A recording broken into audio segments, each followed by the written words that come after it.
En esta audioclase nos gustaría reflexionar sobre los informes de preselección laboral.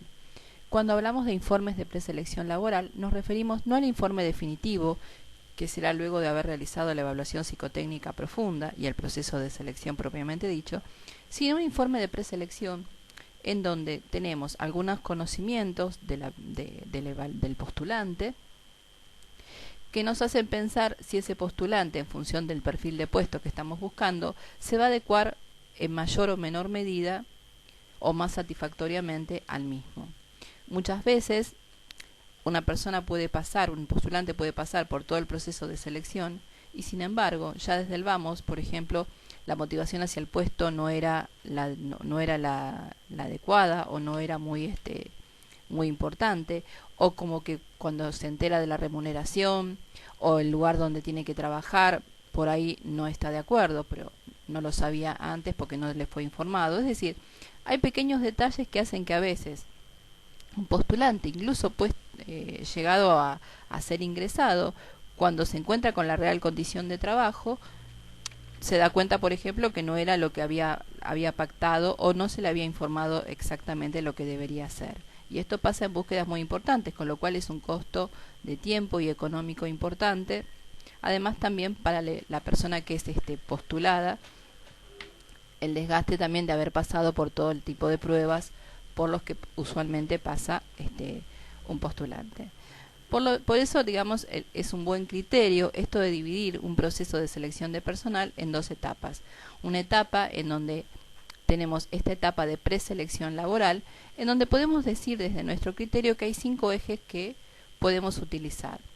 El primero es el conocimiento que se puede obtener del postulante a través de su CV, de su currículum vitae, su experiencia laboral, el tipo de conocimientos que tiene, el grado de afinidad mayor o menor con el tipo de tareas que debería realizar.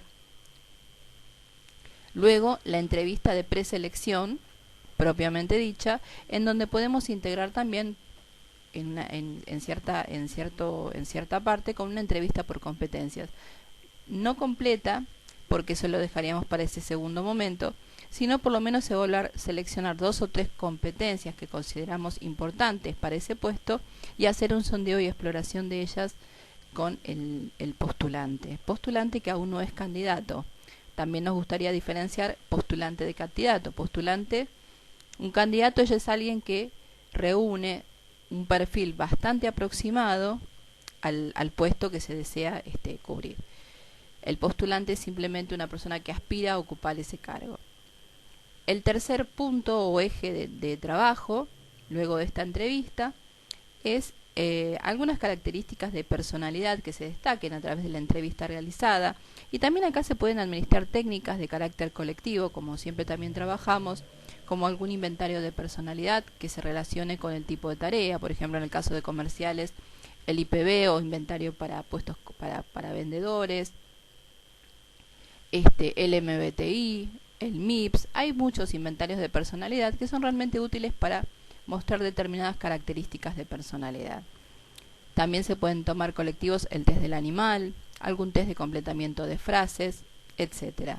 La idea entonces es tener algunos rasgos de personalidad que por supuesto luego deberían ser profundizados de pasar el postulante a esa segunda instancia en el proceso de selección propiamente dicho, en donde se hace una evaluación psicotécnica completa. El cuarto eje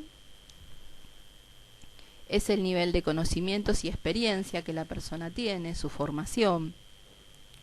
Y el quinto punto sería el perfil motivacional. La motivación es fundamental porque más allá de que una persona tenga un buen CV, buena experiencia, buen conocimiento, sin embargo a veces la motivación o el tipo de tarea que tiene que realizar no está muy relacionado con lo que desearía.